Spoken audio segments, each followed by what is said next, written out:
എല്ലാവർക്കും സലു കിച്ചണിലേക്ക് സ്വാഗതം. ഇന്ന് കുറച്ച് തിരക്ക് പിടിച്ചൊരു ദിവസമാണ് കേട്ടോ. അപ്പോൾ ഞാൻ രാവിലെ തന്നെ ബ്രേക്ക്ഫാസ്റ്റ് ഉണ്ടാക്കാമെന്ന് വിചാരിച്ചു. ഇന്നത്തെ ബ്രേക്ക്ഫാസ്റ്റ് എന്ന് പറയുന്നത് ഒരു കിഡിലൻ ബ്രേക്ക്ഫാസ്റ്റിൻ്റെയാണ് കേട്ടോ.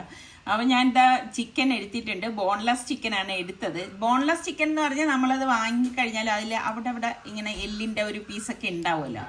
അപ്പം ഞാൻ അതൊക്കെ ഒന്ന് കട്ട് ചെയ്ത് മാറ്റിയിട്ടുണ്ട്. അപ്പം കറക്റ്റ് ഒട്ടും എല്ലില്ലാത്ത ചിക്കൻ തന്നെ എടുക്കണേ. എന്നിട്ട് നമുക്കിത് കഴുകി ഒട്ടും വെള്ളമില്ലാതെ എടുക്കണം. എന്നിട്ട് എളുപ്പത്തിന് വേണ്ടിയിട്ടാണ് ഞാനിപ്പോൾ കാണിച്ചു തരുന്നത്. മിക്സിയുടെ നമ്മളെ പൊടിക്കുന്ന ജാറിലെ അതിലേക്ക് ഈ പച്ച ഇറച്ചി ചിക്കൻ വേവിച്ചതൊന്നുമല്ല കേട്ടോ, അതിലേക്ക് ഇട്ടിട്ട് ഒന്ന് കറക്കിയെടുക്കാം. അങ്ങനെ ഞാൻ എടുത്തു പറയാൻ കാര്യം ചിലർക്കെങ്കിലും ഒരു ഡൗട്ട് ഉണ്ടാവും കേട്ടോ.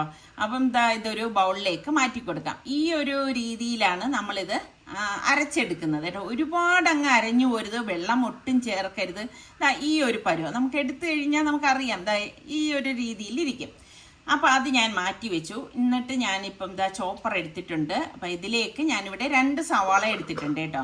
അപ്പം നിങ്ങളുടെ കയ്യിൽ ചോപ്പറൊന്നും ഇല്ലെങ്കിൽ ഇത് കുഞ്ഞായിട്ട് ഒന്ന് അരിഞ്ഞെടുക്കണം, അത്രേ ഉള്ളൂ കേട്ടോ. പിന്നെ നമുക്ക് ഇതിലേക്ക് 2 പച്ചമുളകും കുറച്ചധികം കണ്ടില്ലേ മല്ലിയില എടുത്തിട്ടുണ്ട്. അതുപോലെ തന്നെ പാഴ്സലി ലീഫ് അത് മസ്റ്റായിട്ട് വേണേ. പിന്നെ വേണ്ടത് വെളുത്തുള്ളി അല്ലിയാണ്. ഒരു 7-8 വെളുത്തുള്ളി അല്ലിയും ഇതുപോലെ ഇട്ട് കൊടുക്കും. പിന്നെ ഞാനിവിടെ വീറ്റ് ബ്രെഡാണ് എടുത്തിരിക്കുന്നത്. ഒരു 3 സ്ലൈസ് എടുത്തിട്ടുണ്ട് കേട്ടോ. ആ വീറ്റ് ബ്രെഡും കൂടി ഇതിലേക്ക് ഇട്ട് കൊടുക്കാം. അപ്പം വീറ്റ് ബ്രെഡ് നിങ്ങളുടെ കയ്യിലില്ല, സാധാ മൈദ ബ്രെഡ് ആണെങ്കിൽ അത് വേണമെങ്കിൽ ഇട്ട് കൊടുക്കാം. പക്ഷെ വീറ്റാണ് നല്ലതേ. പിന്നെ ഞാനിവിടെ 1 ടീസ്പൂൺ മുളക് പൊടി, 1 ടീസ്പൂൺ ചെറിയ ജീരകത്തിൻ്റെ പൊടി, 1 ടീസ്പൂൺ കുരുമുളക് പൊടി, സോയാ സോസ് ഉണ്ടല്ലോ അതും വളരെ കുറച്ചെടുത്തിട്ടുണ്ട്. പിന്നെ ലെമൺ ജ്യൂസും വേണം. ഏകദേശം 1 ടീസ്പൂണോളം എടുത്തിട്ടുണ്ട്. പാകത്തിനുള്ള ഉപ്പും 1 ടീസ്പൂൺ ചില്ലി ഫ്ലേക്സ് ഇല്ലേ, തരിതരിപ്പായിട്ട് പൊടിച്ച മുളകാണേ ഇട്ട ശേഷം ഇനി നമുക്ക് ഇതെല്ലാം കൂടിയിട്ട് ഒന്ന് കറക്കിയെടുക്കണം. വളരെ കുഞ്ഞായിട്ട് ചോപ്പ് ചെയ്തെടുത്താൽ മതി കേട്ടോ. അപ്പം നിങ്ങളുടെ കയ്യിൽ ഇപ്പം ഇലക്ട്രിക് ചോപ്പറൊന്നും ഇല്ല, മറ്റേ ചോപ്പറാണെങ്കിൽ അങ്ങനെ എടുത്താലും മതി. ഈ ഒരു രീതിയിലാണ് എടുക്കാനുള്ളത്. ഇത്രയും മാത്രമേ നിങ്ങളിതൊന്ന് ശ്രദ്ധിച്ചാൽ മതി കേട്ടോ. വലിയ കഷ്ണങ്ങളായി പോയേ ചെയ്യരുത്. ഇപ്പോൾ കുഞ്ഞായിട്ട് അരിയുന്നെങ്കിലും ഇത്രയും വളരെ കുഞ്ഞായിട്ട് വേണം നമ്മളിത് അരിഞ്ഞെടുക്കാൻ. അപ്പോൾ ഈ ഒരു രീതിയിലാണ് എടുത്തിരിക്കുന്നത്. അപ്പം നമ്മളുടെ മിക്സിങ് ചിക്കനിലേക്ക് ഇട്ട് കൊടുക്കാം. വളരെ എളുപ്പം ഉണ്ടാക്കിയെടുക്കാവുന്ന ഐറ്റമാണ് കേട്ടോ. അപ്പം ഞാൻ ഇതെല്ലാം ചിക്കനിലേക്ക് ചേർത്ത് കൊടുക്കുകയാണ്. അങ്ങനെ ഒരുപാട് നമുക്ക് ഭയങ്കര പാടായിട്ടൊന്നും ഇത് തോന്നത്തില്ല കേട്ടോ. കുട്ടികൾക്കൊക്കെ എന്തായാലും ഇഷ്ടപ്പെടും ഇത് നിങ്ങളൊന്ന് ഉണ്ടാക്കി കൊടുക്കുകയാണെങ്കിൽ. എന്നിട്ട് നമുക്ക് നന്നായിട്ട് ഇതൊന്ന് കുഴച്ചെടുക്കണം. അതായത് നമ്മളിപ്പം ചോപ്പ് ചെയ്തെടുത്ത അതെല്ലാം ചിക്കനിലേക്ക് വരത്തക്ക രീതിയിൽ കുഴച്ചെടുക്കണം.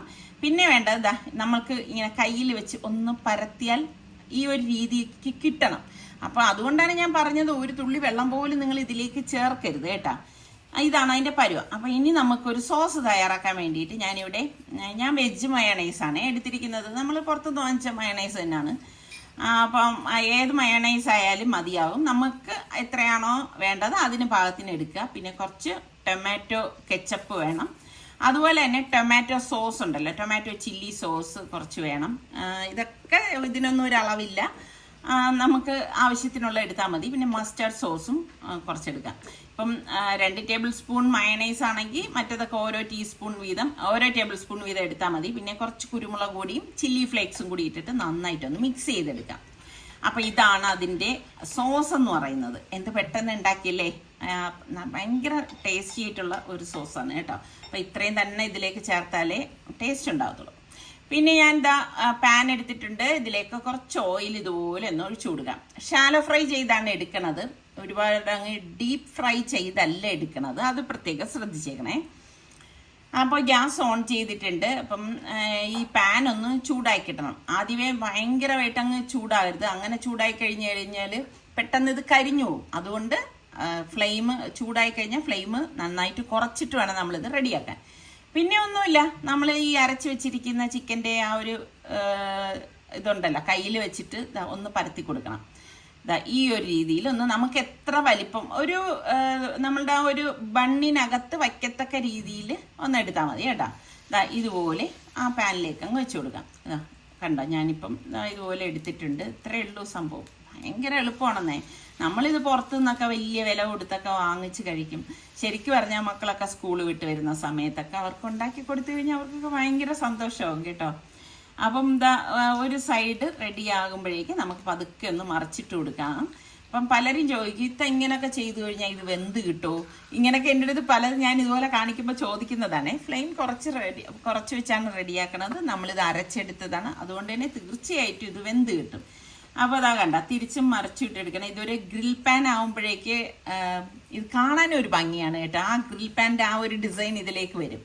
അപ്പോൾ അതവിടെ റെഡിയാവുന്ന സമയം കൊണ്ട് ഞാൻ ഒരു ടൊമാറ്റോയും നമ്മളുടെ സവോള എടുത്തിട്ടുണ്ട്, അതൊന്ന് സ്ലൈസ് ചെയ്തെടുക്കുകയാണ് കേട്ടോ. വളരെ കനം കുറച്ച് അരിഞ്ഞെടുക്കണം, എങ്കിലാണ് നല്ല ഒരു നമുക്ക് കഴിക്കുമ്പോൾ നല്ല ടേസ്റ്റൊക്കെ ഉണ്ടാവണത് കേട്ടോ. അപ്പം ഓരോന്നും ഞാനിവിടെ എടുത്തിട്ടുള്ളൂ, ഞങ്ങളിവിടെ 4 പേർക്ക് വേണ്ടിയിട്ടുള്ളതാണ് ഞാനിപ്പോൾ റെഡിയാക്കണത് കേട്ടോ. അപ്പോൾ ബാക്കി നമുക്ക് ഇതുപോലെ അതായത് ചിക്കൻ്റെ പീസൊക്കെ ഇരുന്നാൽ നമുക്ക് അതിനെ ഫ്രീസറിൽ സൂക്ഷിച്ചിട്ട് ഉപയോഗിക്കുന്നതിന് 1 മണിക്കൂർ മുമ്പ് പുറത്തെടുത്ത് വെച്ചിട്ട് നമുക്കിതുപോലെ നമുക്ക് ഉണ്ടാക്കിയെടുക്കാവുന്നതേ ഉള്ളേ. അപ്പോൾ തിരിച്ചും മറിച്ചും ഇട്ട് ഞാനിവിടെ റെഡിയാക്കി എടുത്തിട്ടുണ്ട്. അപ്പം ഞാൻ ബർഗർ ബണ്ണാണ് എടുത്തത്. ശരിക്കും പറഞ്ഞാൽ നമ്മുടെ നാട്ടിൽ നല്ല ബർഗർ ബൺ കിട്ടാൻ വലിയ പാടാണെന്നേ. പിന്നെ എപ്പോഴെങ്കിലും ചില സമയത്ത് എനിക്ക് കിട്ടാറുണ്ട്, പക്ഷെ ആ സമയത്ത് എനിക്ക് ഇത് ഉണ്ടാക്കാനുള്ള ഒരു മൂഡും ഉണ്ടാവത്തില്ല, അതാണ് വാസ്തവം കേട്ടോ. അപ്പോൾ ബണ്ണ് ഞാൻ ഒന്ന് കട്ട് ചെയ്ത് എടുത്തിരിക്കുകയാണ് കേട്ടോ. എന്നിട്ട് നമുക്കതാ ഈ പാന് ഇത് ഞാൻ ചിക്കൻ ഒരു സൈഡിലേക്ക് ഒതുക്കി കൊടുത്തിട്ടുണ്ട്, ഇതിലേക്ക് വെച്ചിട്ട് നമുക്ക് ജസ്റ്റ് ഒന്ന് ചൂടാക്കി എടുക്കണം. അപ്പം നമ്മൾ ഈ ഇൻസ്റ്റൻ്റായിട്ട് അപ്പോഴും തന്നെ കഴിക്കാനുള്ളതായതുകൊണ്ടാണ് ഞാനിപ്പോൾ ഇതുപോലെ ഒന്ന് ചൂടാക്കി എടുക്കുന്നത് കേട്ടോ. അപ്പം ഞാൻ ആദ്യം ഒരെണ്ണം സെറ്റ് ചെയ്ത് കാണിച്ചു തരാമേ. അപ്പം ഞാൻ ചൂടാക്കിയ ബണ്ണ് ഇവിടെ എടുത്തിട്ടുണ്ട്. അപ്പം ഞാൻ ആ പാറ്റീസൊക്കെ ഒരു പ്ലേറ്റിലേക്കൊന്ന് മാറ്റി കൊടുക്കുകയാണ് കേട്ടോ. അപ്പം കറക്റ്റ് പരുവത്തിന് ഇത് വെന്ത് വന്നിട്ടുണ്ട് കേട്ടോ.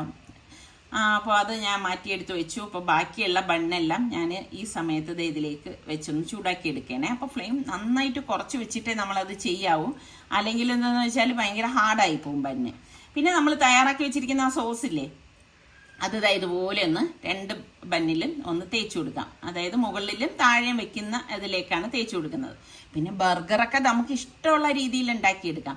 ശരിക്കും പറഞ്ഞാൽ നമ്മൾ ഈ ഒരു രീതിയിൽ ഉണ്ടാക്കി കഴിച്ചു കഴിഞ്ഞാലുണ്ടല്ലോ നമുക്ക് പുറത്തുനിന്നുള്ള ബർഗറിനെക്കാളൊക്കെ ഒരുപാട് ഇഷ്ടപ്പെടുവേ. കാരണം നമുക്ക് വിശ്വസിച്ച് കഴിക്കാം, നമ്മൾ തന്നെ വൃത്തിയാക്കി എടുത്ത് ഉണ്ടാക്കുന്ന ബർഗർ അല്ലേ. അപ്പം നമുക്ക് ഭയങ്കര ടേസ്റ്റും ആണെന്നേ അത്. എന്നിട്ട് പിന്നെ ഞാൻ ലെറ്റ്യൂസ് വെച്ച് കൊടുത്തു, അതിൻ്റെ മുകളിൽ ഇതുപോലെ ഒണിയൻ ഞാൻ കട്ട് ചെയ്തെടുത്തില്ലേ, അത് ഇതുപോലെ ഒന്ന് വെച്ച് കൊടുക്കാനായിട്ട്. ഇതൊക്കെ നമുക്ക് ഇഷ്ടത്തിനനുസരിച്ചൊക്കെ ചെയ്ത് കൊടുക്കാം കേട്ടോ. ഇനി നമുക്ക് ഇതിലേക്ക് ഞാനിവിടെ ടൊമാറ്റോ എടുത്തിട്ടുണ്ടല്ലോ, ആ ടൊമാറ്റോയും കൂടി ഇതുപോലെ ഒന്ന് വെച്ച് കൊടുക്കുകയാണ്. വെച്ച് കൊടുത്ത ശേഷം നമ്മളുടെ ചിക്കൻ പാറ്റീസ് ബർഗർ ഇതിലേക്ക് വെച്ച് കൊടുക്കുന്നുണ്ട്. പിന്നെ നമ്മുടെ സ്ലൈസ്ഡ് ചീസാണ് കേട്ടോ, മസ്റ്റായിട്ട് ഇത് വേണം, എങ്കിലേ കറക്റ്റ് ആവത്തുള്ളൂ. പിന്നെ അടുത്തൊരു ബർഗറിൻ്റെ മുകളിൽ വയ്ക്കാനുള്ള ബന്നും കൂടി വെച്ച് കഴിഞ്ഞു. വളരെ സിമ്പിളായിട്ടാണ് ഇന്നിപ്പോൾ ഞാൻ ഈ ഒരു ബർഗർ റെഡിയാക്കിയെടുത്തത്. വേറെ വെജിറ്റബിൾസ് ഒന്നും ഞാൻ ഇതിലേക്ക് ആഡ് ചെയ്തിട്ടില്ല. കണ്ടില്ലേ, ലെറ്റ്യൂസും ടൊമാറ്റോയും സവാളയും മാത്രമേ ഉള്ളൂ. നമ്മുടെ വീട്ടിൽ തന്നെയുള്ള സംഭവങ്ങൾ വെച്ചിട്ടാണ് ഇതിപ്പോൾ റെഡിയാക്കിയെടുത്തത് കേട്ടോ. അപ്പോൾ ബാക്കിയുള്ളതും കൂടി ഞാൻ ഇതുപോലെ ഒന്ന് എടുക്കണേ. പിന്നെ ഞാൻ എപ്പോഴും പറയുന്ന കാര്യമാണ് കേട്ടോ, നിങ്ങൾക്ക് ഞാൻ ഉണ്ടാക്കണ ഇത് റെസിപ്പി ഇഷ്ടപ്പെടുകയാണെങ്കിൽ നിങ്ങൾ എപ്പോഴും മറന്നു പോകും, എനിക്ക് ലൈക്ക് തരാൻ മറന്നു വരുത് കേട്ടോ. അതുപോലെ നിങ്ങൾ വീട്ടിൽ ഒന്ന് ട്രൈ ചെയ്ത് നോക്കിയിട്ട് എങ്ങനെയുണ്ടെന്ന് ഫീഡ്ബാക്ക് കൂട്ടി തരണം. കുറേ പേര് എൻ്റെ അടുത്ത് പറയാറുണ്ട്, ഇത്താ നന്നായിട്ടുണ്ട്, നല്ലതുപോലെ വന്നു എന്നൊക്കെ കുറേ പേര് എൻ്റെ റെസിപ്പിയൊക്കെ ട്രൈ ചെയ്തിട്ട് പറയാറുണ്ട്. പിന്നെ അതുപോലെ കമൻറ്റ് എഴുതാനും മറന്നു വരുത് കേട്ടോ. അപ്പം ഞാൻ ജസ്റ്റ് അത് ബർഗർ സെറ്റ് ആക്കിയതെല്ലാം ഒന്നും കൂടി ഒന്ന് പാനിലേക്ക് വെച്ച് ഒന്ന് ചൂടാക്കി എടുത്തിട്ടുണ്ട് കേട്ടോ. അപ്പം ശരിക്കും പറഞ്ഞാൽ ഇവിടെയൊക്കെ നല്ല മണം വരുന്നുണ്ട്. ആ ചിക്കൻ നമ്മൾ ഇതുപോലെ ഷാലോ ഫ്രൈ ചെയ്തെടുക്കുമ്പോൾ തന്നെ നല്ല മണമാണേ. ഇത് നമ്മൾ കഴിക്കുമ്പോൾ തന്നെ നല്ലൊരു ജ്യൂസി പരുവത്തിലാണ് വരുന്നത്. ഞാനിവിടെ ഇടയ്ക്കൊക്കെ ഉണ്ടാക്കാറുണ്ട് കേട്ടോ ഈ ഒരു ബർഗർ. അപ്പോൾ ഇനി ഞാൻ ഇത് ഒന്ന് സെർവ് ചെയ്യാനായിട്ട് പോവാണ്. ഞാൻ പറഞ്ഞില്ലേ നമുക്ക് 4 പേർക്കും ഉള്ള ബർഗറാണ് ഞാനിവിടെ ഉണ്ടാക്കിയതെന്ന്. ആ ചീസൊക്കെ ആ ചൂട് കൊണ്ട് ഒന്ന് മെൽറ്റായി വന്നിട്ടുണ്ട്. നല്ല രസമുണ്ടല്ലേ, കാണാൻ തന്നെ നല്ല രസമാണ്. അപ്പോൾ കഴിക്കാനാണെങ്കിൽ അടിപൊളി ടേസ്റ്റുമാണ് കേട്ടോ. അപ്പം ഞാൻ ഓരോ പ്ലേറ്റ് എടുത്ത് വെച്ചിട്ട് ഇവർക്കൊക്കെ ഒന്ന് സെർവ് ചെയ്ത് കൊടുക്കുകയാണ് കേട്ടോ. അപ്പോൾ എന്തായാലും മറക്കരുത് കേട്ടോ. ഇഷ്ടപ്പെട്ടാൽ ഞാൻ പറഞ്ഞതുപോലെ വീണ്ടും പറയാണ്, ലൈക്ക് ചെയ്യണം, അതുപോലെ കമന്റും ചെയ്യണം.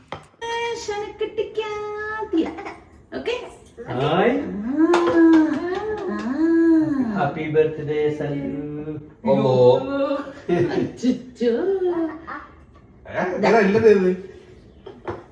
അങ്ങനെയാണോ ബർഗർ കഴിക്കണത് കുഞ്ഞേ? ചിക്കൻ ഇല്ല പറ ബിസ്മില്ലാ പറ. ആ സനക്കുട്ടിക്ക് ബർഗർ ഇഷ്ടമാണോ? ഞാൻ ഒന്ന് നോക്കട്ടെ. മട മടി ഇരിക്കാം.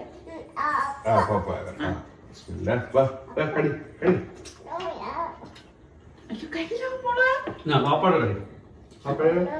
നോ നോ അമ്മീ കുറച്ച് ചെറുതൊന്നും ഉണ്ടായി കൊടുക്കാത്തത്. ചെറിയൊരു ബർഗർ, ചെറിയ ബന്ന് വാങ്ങിച്ച് ചെറിയ. എങ്ങനെ സൂപ്പർ ആണോന്ന് ചോദിച്ചു നോക്കിയേ, അവരുടെ അടുത്ത് പറഞ്ഞു നോക്കിയേ. അടിപൊളി. എങ്ങനെയുണ്ട് ഫാബി? നല്ല ടേസ്റ്റ് ഉണ്ട്. അപ്പൊ പുറത്തുനിന്നൊന്നും ഇനി പോയി ബർഗർ കഴിക്കണ്ടല്ലോ. ഉണ്ടോ? ചുമ്മാ പറയാനായിട്ട് ഇവരൊക്കെ വീട്ടിലും കഴിക്കും വെളിയിലും കഴിക്കും. സനക്കുട്ടി കഴിച്ചോണ്ടിരുന്നോണ്ട് ഞാൻ കഴിച്ചില്ലായിരുന്നേ. 2 ദിവസം ഇട്ട് തൊണ്ടയ്ക്ക് ഒരു കരരപ്പ്.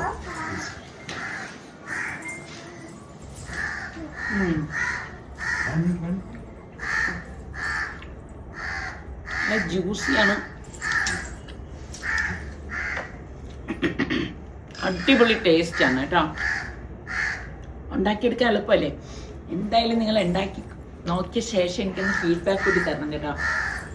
സനക്കുട്ടി വന്ന് നിൽക്കുന്ന നോക്കിയേ.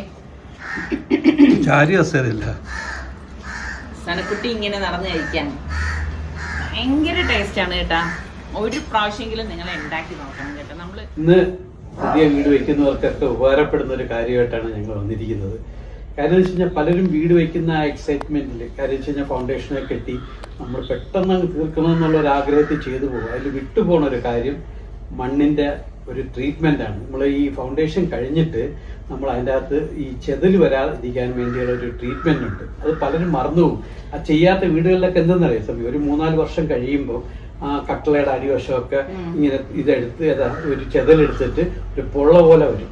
അതുകൊണ്ടാണ് ഇപ്പൊ പലരും തടി ഉപേക്ഷിച്ചിട്ട് ഇരുമ്പിന്റെ ഒക്കെ ഡോറും പോലും നമ്മൾ ചെതല് വരാൻ സാധ്യതയുണ്ട്. അപ്പൊ അത് ഒഴിവാക്കാൻ വേണ്ടി നമ്മൾ എന്ത് ചെയ്യണം? ആ തുടക്കത്തിൽ തന്നെ നമ്മൾ ആ ഒരു കാര്യം മറന്നുപോയേ ചെയ്ത്. നമ്മളെ വീടിന്റെ അങ്ങനെ സംഭവിച്ചു. ഞങ്ങൾ ഫൗണ്ടേഷൻ ഇട്ട് തറ കോൺക്രീറ്റ് ചെയ്ത ശേഷമാണ് ഈ ഒരു കാര്യം ഓർത്തത്. പിന്നെ അവസാനം കുറച്ച് ബുദ്ധിമുട്ടി നമ്മൾ ഡ്രില്ല് ചെയ്ത് അങ്ങനെയൊക്കെയാണ് ചെയ്തത്. ട്രീറ്റ്മെന്റ് നടത്തിയായിരുന്നു, പക്ഷെ ആ ഒരു പർട്ടിക്കുലർ ടൈമിലല്ലായിരുന്നു. അപ്പൊ അതുകൊണ്ട് എല്ലാവരും ഫൗണ്ടേഷൻ ചെയ്ത് നമ്മൾ തറ കോൺക്രീറ്റ് ചെയ്യുന്നതിന് മുമ്പായിട്ട് ഇത് മറക്കാതെ ചെയ്യണം. അതുകൊണ്ട് ഒരു ഗുണമുണ്ടാവും എന്തായാലും. ഏതായാലും 10 പേര് ഇപ്പം നമ്മൾ എങ്ങനെയാണെന്നുള്ളത് ഞാൻ കാണിച്ചത്. ഇത് നമ്മള് പെസ്റ്റ് കൺട്രോൾ ട്രീറ്റ്മെന്റ് ആണ്. നമ്മൾ വീട് വെക്കുന്ന സമയത്ത് സാധാരണ എല്ലാത്തിനും നമ്മൾ വാട്ടർ പ്രൂഫിംഗ് ചെയ്യുമല്ലോ, അതുപോലെ തന്നെ എത്രയും ബെറ്ററും നമുക്ക് അത്ര ആവശ്യമുള്ള സാധനം ആന്റി ടെർമൈറ്റ് ട്രീറ്റ്മെന്റ്, ചെതല് വരാതിരിക്കാനുള്ള ട്രീറ്റ്മെന്റ് ആണ് നമ്മൾ ചെയ്യേണ്ടത്. അത് വീട് വെക്കുന്ന സമയത്ത് മണ്ണിലാണ് ഈ ട്രീറ്റ്മെന്റ് ചെയ്യുന്നത്. ആദ്യമേ ചെയ്തു പോയാൽ നമ്മളെ ഫർണിച്ചർ ബാക്കിയുള്ള സംവിധാനങ്ങളൊന്നും ഡാമേജ് വരാതെ നമുക്ക് കുറെ കാലം നമുക്കതിനെ മെയിൻറ്റെയിൻ ചെയ്ത് പോകാൻ പറ്റും. നമ്മൾ ഏറ്റവും ബെറ്റർ സ്റ്റേജ് എപ്പോഴും നമ്മൾ വീട് വെക്കുന്ന സമയത്ത് PCC ചെയ്യുന്നതിന് ഗ്രൗണ്ട് കോൺക്രീറ്റ് ചെയ്യുന്നതിന് മുന്നേ ചെയ്യുന്നതാണ് ഏറ്റവും ബെറ്റർ. അപ്പൊ നമുക്ക് നല്ല രീതിയിൽ കെമിക്കൽ അപ്ലൈ ചെയ്യാൻ പറ്റും. നമുക്ക് പിന്നെ ഓരോ സ്റ്റേജ് കഴിയുമ്പോൾ അതിനിപ്പോൾ ലിമിറ്റേഷൻ വന്നു തുടങ്ങും. കോൺക്രീറ്റ് ചെയ്ത് കഴിഞ്ഞാലും നമുക്ക് ചെയ്യാൻ പറ്റും. അത് കോൺക്രീറ്റിൽ ഒരടി ഗ്യാപ്പിൽ ഡ്രിൽ ചെയ്തിട്ടൊക്കെ ട്രീറ്റ്മെന്റ് ഉണ്ട്. അത് വേറെ പ്രശ്നമൊന്നുമില്ല. നമ്മൾ ഈ പറഞ്ഞ മാതിരി 10 വർഷത്തെ വാറന്റി ഒക്കെ കൊടുത്ത് ചെയ്യുന്നത് തന്നെയാണ്. പക്ഷെ എപ്പോഴും ബെറ്റർ നമ്മൾ PCC ചെയ്യുന്നതിന് മുന്നേ ചെയ്യുന്നതാണ് ഏറ്റവും ബെറ്റർ. അപ്പൊ ഇതുപോലെയാണ് അവരിത് ചെയ്യുന്നത് കേട്ടോ. അപ്പൊ ഈ കെമിക്കല് ഇതുപോലെ വെള്ളത്തിലേക്ക് മിക്സ് ചെയ്തിട്ട് ഈ 1 അടി താഴ്ചയിലേക്കാണ് ഇതുപോലെ ഇടവിട്ട് കണ്ടില്ലേ ഡ്രിൽ ചെയ്ത് വെച്ചിരിക്കുന്നത്. അപ്പൊ അതിനുള്ളിലേക്കാണ് പിന്നെ ഈ കെമിക്കൽ മിക്സ് ചെയ്ത് വെള്ളം ഒഴിക്കുന്നത്. ശരിക്കും പറഞ്ഞാൽ നമ്മള് ഇപ്പൊ ചിലർക്ക് ഇതിനെ കുറിച്ച് അറിയത്തില്ലായിരിക്കാം. പിന്നെ ചിലർ വിചാരിക്കും ഇതിന്റെയൊക്കെ ആവശ്യമുണ്ടോ എന്നൊക്കെ ചിന്തിക്കുന്നവർ നമുക്കിടയിലുണ്ട്. പക്ഷെ നമ്മൾ അങ്ങനെ ഒന്നും ചിന്തിക്കേണ്ട. കാരണം നമ്മൾ നല്ല രീതിയിൽ ഇതുപോലെ ട്രീറ്റ്മെന്റ് ചെയ്ത് കഴിഞ്ഞാൽ ഫ്യൂച്ചറിൽ നമുക്ക് എക്സ്പെൻസീവ് കുറവായിരിക്കും. കാരണം എന്ന് പറഞ്ഞാൽ പിന്നെ ഒന്നും ചെതലെടുക്കുകയോ ഒന്നും ചെയ്യത്തില്ല. അപ്പൊ കണ്ട മണ്ണിലേക്കാണ്. പിന്നെ പ്രത്യേകം പറയുന്നുണ്ട്, ഈ മണ്ണ് പിന്നെ ഇളക്കം വരരുത് കേട്ടാ. അത് അവർ ആദ്യമേ എടുത്ത് പറയും. അതുകൊണ്ട് നമ്മൾ ആ ഒരു സ്റ്റേജിലാണ് ഇതുപോലെയൊക്കെ ചെയ്യുന്നത്. ഇത് ചെയ്യുന്ന സമയത്ത് നമ്മൾ പുതിയ മണ്ണ് കൊണ്ട് ഇതിന്റെ പുറത്ത് ഇടാനും പാടില്ല, ഇതിൽ നിന്ന് എടുത്ത് മാറ്റാനും പാടില്ല. അതാണ് അതിന്റെ ശ്രദ്ധിക്കേണ്ട കാര്യം എന്ന് പറയുന്നത്. അപ്പൊ ഇതാ കണ്ട ഓരോന്നും അവര് സൂക്ഷ്മതയോടെ തന്നെയാണ് ചെയ്യുന്നത്. പിന്നെ ഈ ട്രീറ്റ്മെന്റ് ചെയ്യുമ്പോഴും അത് നല്ല രീതിക്ക് തന്നെ നമ്മൾ ചെയ്യാൻ നോക്കണം. എന്തെങ്കിലും പേരിന് വേണ്ടി നമ്മൾ അങ്ങനെ ചെയ്തിട്ടും കാര്യമില്ല. ഇതൊക്കെ കഴിയുമ്പോഴേക്കും അവരിതാ 3 കല്ല് ഉയരത്തിലും ഈ കെമിക്കൽ ഇതുപോലെ ഒന്ന് ഒഴിച്ചു കൊടുക്കുന്നുണ്ട് കേട്ടോ. കാരണം എല്ലായിടത്തും ആ ഒരു ഇത് കിട്ടാൻ വേണ്ടിയിട്ടാണ് ഇങ്ങനെ ചെയ്യുന്നത്. ടോയ്ലറ്റിന്റെ ഇപ്പൊ ചെയ്യത്തില്ല, അത് പിന്നീടേ ചെയ്യത്തുള്ളേ. ഇപ്പൊ ഏകദേശം ഇവിടെ ട്രീറ്റ്മെന്റ് ഒക്കെ കഴിഞ്ഞിട്ടുണ്ട്. ശരിക്കും പറഞ്ഞാൽ നമ്മൾ ഈ ട്രീറ്റ്മെന്റ് നടത്തിയ ശേഷം ആ മണ്ണിന് ഇളക്കം വരരുത് എന്നൊക്കെ പറയത്തില്ലേ, എന്താണ്? സാധാരണ നമ്മൾ ഈ ചെതല് മണ്ണിന്ന് വരുന്ന ഇൻസെക്ട് ആണ്. നമ്മൾ സാധാരണ തടിയിൽ വരുന്നുണ്ട്, അതായത് തടിയിൽ നിന്ന് വരുന്ന ഇൻസെക്ട് അല്ല ചെതൽ എപ്പോഴും മണ്ണിൽ നിന്നാണ് വരുന്നത്. അതുകൊണ്ട് നമ്മൾ മണ്ണിലാണ് ട്രീറ്റ് ചെയ്യേണ്ടത്. മണ്ണിൽ നമ്മളിപ്പോൾ ചെയ്തിട്ടുള്ള ട്രീറ്റ്മെന്റ് രീതി എന്ന് പറയുമ്പോൾ ഒരടി ഗ്യാപ്പിൽ ചുമരും തറയും ചെയ്യുന്ന ഭാഗത്തും സെന്ററിലും എല്ലാം ഒരടി ഗ്യാപ്പിൽ ഒരടി താഴ്ചയിലേക്ക് ഹോൾ ഇട്ടതിന് ശേഷം ഈ ഹോളിനകത്തിലെ ഇമിഡാ ക്ലോപ്പിഡ് എന്ന് പറഞ്ഞിട്ട് ഓൺലി ഫോർ ടെർമൈറ്റിന് വേണ്ടി മാത്രം യൂസ് ചെയ്യുന്ന കെമിക്കലാണ്.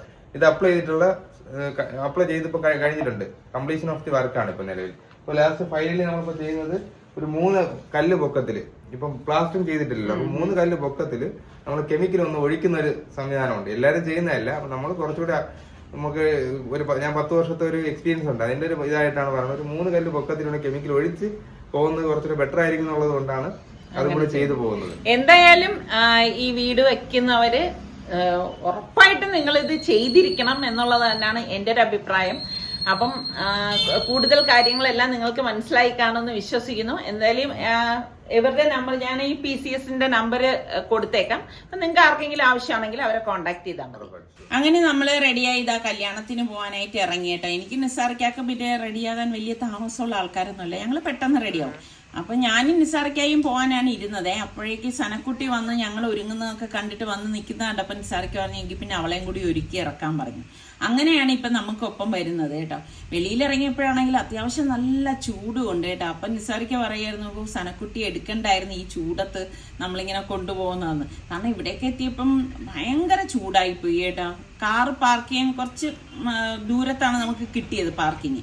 അങ്ങനെ അവിടെ ഇട്ടിട്ട് ഇതാ നടന്നു വരും. അപ്പൊ ഞാൻ പറയുന്നുണ്ട് മോളെ ഞാൻ എടുക്കാന്ന് പറഞ്ഞിട്ട് അവളെ ഒട്ടും കേൾക്കുന്നില്ല. നിസാർക്ക് തന്നെ അവളെ എടുത്തേ പറ്റത്തുള്ളൂ. അവൾ ഇങ്ങനെയാണ്, വെളിയിലിറങ്ങി കഴിഞ്ഞാൽ പിന്നെ വാപ്പ എന്ന് പറഞ്ഞ് നിൽക്കും കേട്ടോ.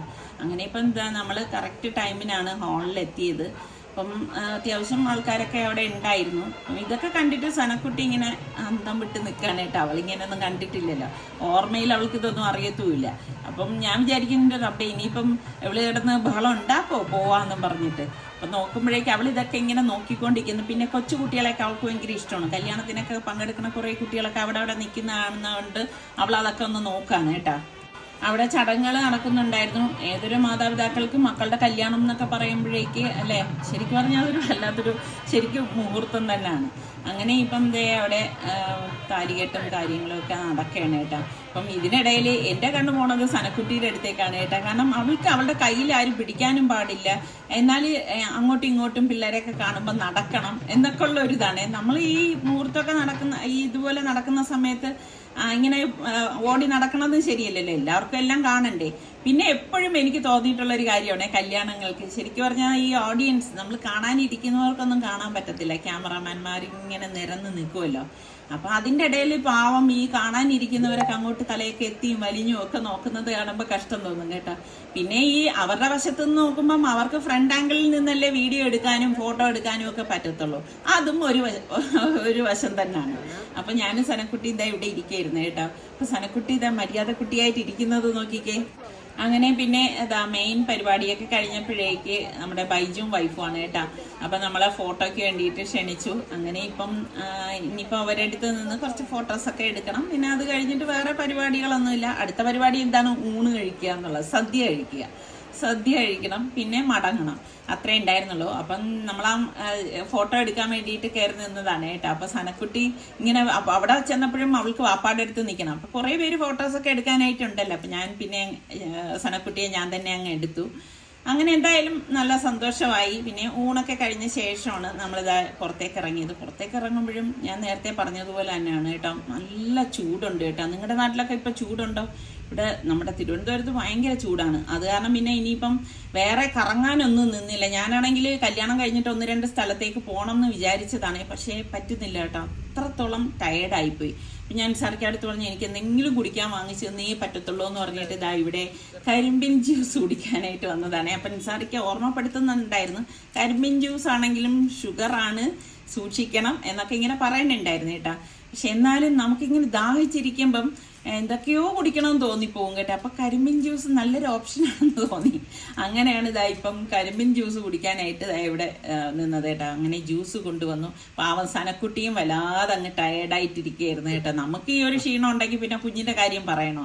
അങ്ങനെ അവള് ആ കിട്ടിയ പട എടുത്ത് കുടിക്കാൻ കേട്ടോ. ഇപ്പൊ ഇങ്ങനെ സ്ട്രോയൊക്കെ വലിച്ചു കുടിക്കാനൊക്കെ ആള് സ്മാർട്ടാണ് കേട്ടോ.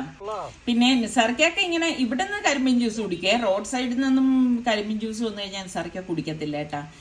അപ്പോൾ ഇനിയിപ്പം വേറൊന്നുമില്ല, ഇനി ഞങ്ങൾ നേരെ വീട്ടിലേക്കാണ് പോണത്. പിന്നെ നമ്മളുടെ ഇന്നത്തെ റെസിപ്പിയൊക്കെ ഇഷ്ടപ്പെട്ടെങ്കിൽ ലൈക്ക് ചെയ്യാനും ഷെയർ ചെയ്യാനൊന്നും മറന്നു വരുത്. അടുത്ത നല്ല റെസിപ്പിയോ വ്ളോഗായിട്ടൊക്കെ കാണുന്നത് വരെ എല്ലാവർക്കും ബൈ.